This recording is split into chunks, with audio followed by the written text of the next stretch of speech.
ಇದು ನನ್ನ ಹೊಸ ನಂಬರು, ನಮ್ಮ ಪ್ರೊಡಕ್ಷನ್ ಅವ್ರು ಕೊಟ್ಟಿರೋದು. ಇನ್ಮೇಲೆ ನಾನು ಇದೇ ನಂಬರ್ ಯೂಸ್ ಮಾಡ್ತೀನಿ, ಫೀಡ್ ಮಾಡ್ಕೋ. ತಗೊಳ್ಳೋ, ಅಕ್ಕ ಪಕ್ಕದ ಮನೆಯವ್ರಿಗೆಲ್ಲ ಕೊಟ್ಬಿಟ್ಟು ಬರ. ಮಾಮ ದಿಢೀರ್ ನಂಬರ್ ಚೇಂಜ್ ಮಾಡಕತ್ತಲ್ಲ, ಯಾಕೆ ಏನ್ರಿ ತಪ್ಪ ಮಾಡೀನಿ? ಹೇಳಿಲ್ವೇನೋ ಪ್ರೊಡಕ್ಷನ್ ಅವ್ರು ಕೊಟ್ಟಿರೋದು ಅಂತ. ರೀ ಇದು ನಿಮ್ ಲಕ್ಕಿ ನಂಬರಾ? ಹೂನಮ್ಮ, ಇನ್ಮೇಲೆ ನನ್ನ ಅದೃಷ್ಟ ಹೇಗೆ ಕುಲಾಯಿಸುತ್ತೆ ನೋಡ್ತಾ ಮಂಕುರಮ್ಮ. ಸ್ನಾನ ಮಾಡ್ಕೊ ಬರ್ತೀನಿ, ಮೊಬೈಲ್ ಇಟ್ಕೊಂಡಿರೋ ಮಂಕುರಮ್ಮ.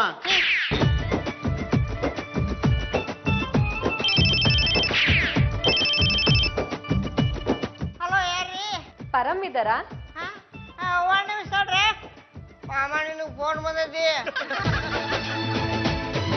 ಹೋಗಿಲೇಕಂತ ಪರಂ ಬೇಕಂತೆ. ಹಲೋ, ಯಾರೋ? ನಾನ್ರಿ ಚೂಡ. ನೋಡಿ ಮೇಡಮ್, ನನಗೆ ಟೈಮ್ ಇಲ್ಲ. ಅದೇನ್ ಹೇಳ್ಬೇಕು ಅಂತಿದ್ರ ಬೇಗ ಹೇಳಿ ಮುಗಿಸಿ. ಚೂಡಮಣಿ ನಿಮ್ ಪ್ರಿಯತಮೆ.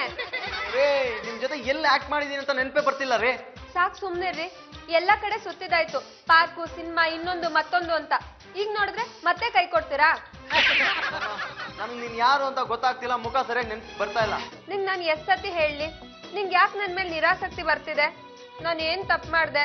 ನನ್ ಮೇಲೆ ಯಾಕೆ ಪ್ರೀತಿ ಕಡಿಮೆ ಆಗ್ತಿದೆ? ಹಲೋ ಮೇಡಮ್, ಇದನ್ನೆಲ್ಲ ಫೋನಲ್ಲಿ ಮಾತಾಡಕ್ ಆಗಲ್ಲ, ಎದುರುಗಡೆ ಸಿಕ್ಕಿ ಮಾತಾಡೋಣ. ನೀವೇನೋ ಕನ್ಫ್ಯೂಸ್ ಮಾಡ್ಕೊಂಡಿದ್ದೀರಾ. ನೋಡಿ, ದಯವಿಟ್ಟು ಫೋನ್ ಇಟ್ಬಿಡಿ, ನನ್ ತಲೆ ಕೆಟ್ಟೋಗಿದೆ, ಡಿಸ್ಟರ್ಬ್ ಮಾಡ್ಬಿಡಿ. ಇಟ್ಕೊಳ. ಹಲೋ ಪರಮ್ಮ. ಹೌದು. ಯಾಕೆ ನೀನ್ ಅವಾಯ್ಡ್ ಮಾಡ್ತಿದ್ಯಾ? ನನ್ನನ್ನು ಪ್ರೀತಿಸ್ಬಿಟ್ಟು ನಂಗೆ ಯಾಕೆ ಮೋಸ ಮಾಡ್ತಿದ್ಯಾ? ನಿನ್ನ ನಂಬಿ ನಾನು ಕಾಡ್ ಗೋಡೆಯಿಂದ ಆಡ್ ಗೋಡೆವರೆಗೂ ಓಡಾಡಿದೀನಿ. ಎಲ್ಲಾ ಗೋಡೆಗಳ ಹತ್ರ ಸುತ್ತಾಡ್ಸ್ಬಿಟ್ಟು ಈಗ ನನ್ಗೆ ಮೋಸ ಮಾಡ್ದೆ, ನಾನ್ ಸುಮ್ನಿರ್ತೀನಾ? ನಿನ್ನ ಉದ್ದೇಶ ಏನು ಹೇಳು? 2 ವರ್ಷದಿಂದ ನನ್ ಕನ್ಸು ಮನ್ಸಲ್ಲಿ ನೀನೇ ಇದ್ಯಾ.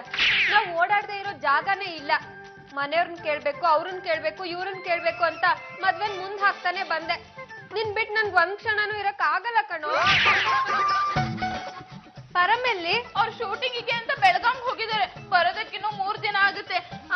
ಹಾಗೆ ಇನ್ನೊಂದ್ ವಿಷಯ, ಅವ್ರು ನನ್ ಪತಿ ಪರಮೇಶ್ವರ. ಯಾಕಮ್ಮ ಏನಾಯ್ತು? ಅವ್ನ್ ನಂಗ್ ಮೋಸ ಮಾಡಿ ನಿನ್ನನ್ ಕಟ್ಕೊಂಡ? ಹೌದು, ನಾನ್ ಅವ್ರ ಹೆಂಡತಿ. ಅವ್ನ್ ನಂಗೆ ಇಷ್ಟೊಂದ್ ಮೋಸ ಮಾಡ್ತಾನೆ ಅಂತ ನಾನು ಅನ್ಕೊಂಡೇ ಇರ್ಲಿಲ್ಲ. ಇಷ್ಟೆಲ್ಲ ಆದ್ಮೇಲೆ ನಾನ್ ಬದುಕಿರಲ್ಲ, ನಾ ಹೊರಟೆ. ಆಗಿದ್ದಾಗೋಯ್ತು, ಅದಕ್ ಜೀವಕ್ಕೆ ಯಾಕೆ ತೊಂದ್ರೆ ಮಾಡ್ಕೊಳ್ತೀಯಾ? ಅವ್ರು ಬರೋ ತನಕ ನಾನ್ ನಿನ್ ಕಾಪಾಡ್ಕೊಳ್ಬೇಕು, ಯಾಕಂದ್ರೆ ನೀನ್ ಹೊಟ್ಟೆಲ್ಲ ಅವ್ರ ಮಗು ಬೆಳೀತಾ ಇದೆ. ಒಂದ್ ಹೆಣ್ಣಿನ ಕಷ್ಟ ಹೆಣ್ಣಿಗೆ ರೀ ಅರ್ಥ ಆಗೋದು. ನಾವಿಬ್ರು ಹೋಗಿ ಇವ್ಳ ಜೀವನ ಉಳಿಸ್ಕೊಂಡ್ ಕರ್ಕೊಂಡ್ ಬಂದಿದೀವಿ. ಪರಮ ತಪ್ಪು ಮಾಡಿಲ್ಲ ಅಂತ ನನ್ನ ಮನಸ್ಸು ಕೂಗಿ ಕೂಗಿ ಹೇಳ್ತಾ ಇದೆ. ರಾಜಕಾರಣಿಗಳ ಪ್ರಭಾವ ಎಲ್ರ ಮೇಲೂ ಇದೆ. ತಪ್ಪು ಮಾಡ್ಬಿಡೋದು, ಆಮೇಲೆ ತಪ್ಪೇ ಮಾಡಿಲ್ಲ ಅಂತ ಪತ್ರಿಕೆಯಲ್ಲಿ ಹೇಳಿಕೆ ಕೊಟ್ಬಿಡೋದು. ಯಾರಮ್ಮ ತಾಯಿ ನೀವು? ನನ್ನ ಅಮ್ಮ ತಾಯಿ ಅಲ್ಲ, ನ್ಯಾಯ ಕೇಳ್ಕೊಂಡ್ ಬಂದಿದ್ದೀನಿ. ಈ ಮನೇಲಿ ನ್ಯಾಯ ಸಿಗುತ್ತೆ ಅಂತ ನಿಮ್ಗೆ ಗೊತ್ತಾ? ಪಾರು ಅಕ್ಕನೇ ಹೇಳಿದ್ದಾರೆ ನಂಗ್ ನ್ಯಾಯ ಕೊಡಿಸ್ತೀನಿ ಅಂತ. ವಾ, ಈ ಮನೇಲಿ ನಾನು ಒಬ್ಬಂಗ್ ಬಿಟ್ಟಿನಿ, ಎಲ್ರಿಗೂ ನ್ಯಾಯ ಸಿಗುತ್ತೆ. ಮಾಮ, ನೀವ್ ಮಾಡಿ ಸರಿನಾ? ನಾನೇನೋ ಮಾಡ್ದೆ. ಶೂಟಿಂಗ್ ಆಯ್ತಾ? ಆಯ್ತಮ್ಮ, ಮನೆಗೆ ಯಾರೋ ಗೆಸ್ಟ್ ಬಂದಿದ್ದಾರೆ. ಅದು ನೀವೇ ಹೇಳ್ಬೇಕು. ನನಗೇನಮ್ಮ ಗೊತ್ತು, ನೋಡಕ್ ಸುಂದರವಾಗಿದ್ದಾಳೆ. ನೋಡೆ ಅವಳನ್ನ ಹೇಗ್ ಹೊಗಳ್ತಾ ಇದಾರೆ ಅಂತ, ಅವಳ ಸೌಂದರ್ಯದ ಬಗ್ಗೆ ವ್ಯಾಖ್ಯಾನ ಕೊಡ್ತಾ ಇದಾರೆ. ಆದ್ರೆ ಬಾಯ ಬಿಡ್ತಾ ಇಲ್ಲ. ಮೋಸ್ಟ್ಲಿ ಬಾಯ್ ಬಿಡ್ಸೋದಕ್ಕೆ ಪೊಲೀಸ್ ಹೊಣೆ ಕರ್ಸ್ಬೇಕಾಗತ್ತೆ ಅನ್ಸುತ್ತಾನೆ. ಅವಳು ನಿಮ್ಮ ಪ್ರೇಯಸಿ. ನಾನವನಲ್ಲ. ಮನೆಗೆ ಒಬ್ಳು ಹುಡುಗಿ ಬಂದ್ಮೇಲೆ ಏನ್ರಿ ನಿಮ್ದು? ಸುಮ್ನೆ ನಿಜ ಒಪ್ಕೊಳ್ರಿ. ನಾನ್ ಆ ತರದವನ್ ಅಲ್ಲ ರೀ. ನನ್ ಮೇಲೆ ಆಣೆ, ನಿಮ್ಗೂ ಅವಳಿಗೂ ಸಂಬಂಧ ಇದೆ ಅಂತ ಒಪ್ಕೊಳ್ರಿ. ಚೂಡಮಣಿ, ನೀನ್ ಏನು ಯೋಚನೆ ಮಾಡ್ಬೇಡ, ಇವ್ರೇ ನನ್ ಪತಿ ಪರಮೇಶ್ವರ. ಇವ್ರೇ ತಾನೇ ನಿನಗ್ ಮೋಸ ಮಾಡಿದ್ದು. ಅಯ್ಯೋ, ಇವ್ರು ಯಾರು ಅಂತಾನೆ ನಂಗೆ ಗೊತ್ತಿಲ್ಲ. ಏನ್ ಹೇಳ್ತಾ ಇದ್ದೀಯ ನೀನು? ಹೌದು, ಅವ್ರು ಇವ್ರಲ್ಲ. ಮತ್ತೆ ಪರ ಬಂದಿದ್ಯಲ್ಲ, ಇವ್ರಲ್ವಾ? ಅಲ್ಲ, ಅವ್ರ ಹೆಸರು ಪರಮಶಿವ.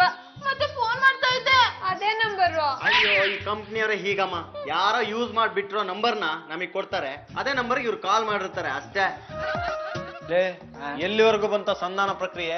ಪರಮ, ಆ ಪರಮಶಿವನಿಗೆ ಫೋನ್ ಮಾಡಿದ್ನ, ಲಾಯರ್ ಆಗಿ ನಾನು ಏನೇನ್ ಹೇಳ್ಬೇಕು ಎಲ್ಲ ಹೇಳಿದೀನಿ. ಏನೋ ಕಂಡೀಷನ್ ಇದೆ ಅಂತ ಹೇಳ್ತಾ ಇದ್ದಾನಪ್ಪ. ಏನು ಬೇಕಾದ್ರೂ ಕಂಡೀಷನ್ ಇರ್ಲಪ್ಪ. ಪರಮೇಶ್ವರ್ ಅವರೇ, ತಪ್ಪು ನಿಮ್ ಕಡೆಯಿಂದನೂ ಆಗಿದೆ. ಇವರಿಂದ ತಪ್ಪಾಗಿಲ್ಲ, ನಂಬರಿಂದ ತಪ್ಪಾಗಿದ್ದು. ಇವರೆಲ್ಲ ಒಳ್ಳೆಯವ್ರೆ. ಅಲ್ಲ, ನಿನಗ್ ಫೋನ್ ಮಾಡಿದಾಗ ಯಾರು ಎಂತ ಅಂತ ಗೊತ್ತಾಗದ್ ಬೇಡ? ಕಡೆ ಪಕ್ಷ ನನ್ ಧ್ವನಿಯಾದ್ರೂ ನಿಂಗೆ ಗೊತ್ತಾಗದ್ ಬೇಡ?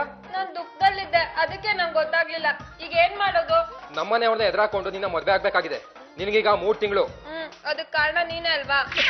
ಇದಕ್ಕೆಲ್ಲ ಕಾರಣ ನೀವೇ ತಾನೆ. ನೀವು ಅವಳ ಮದ್ವೆ ಆಗ್ಲೇಬೇಕು. ಆಗ್ತೀನಿ, ಆದ್ರೆ ಒಂದ್ ಕಂಡೀಷನ್. ಏನ್ರಿ ಕಂಡೀಷನ್? ಮದುವೆ ಖರ್ಚು ಇನ್ನು 6 ತಿಂಗಳಾದ್ಮೇಲೆ ಬಾಡಂತ ಖರ್ಚು ನೀವೇ ವಹಿಸ್ಕೋಬೇಕು.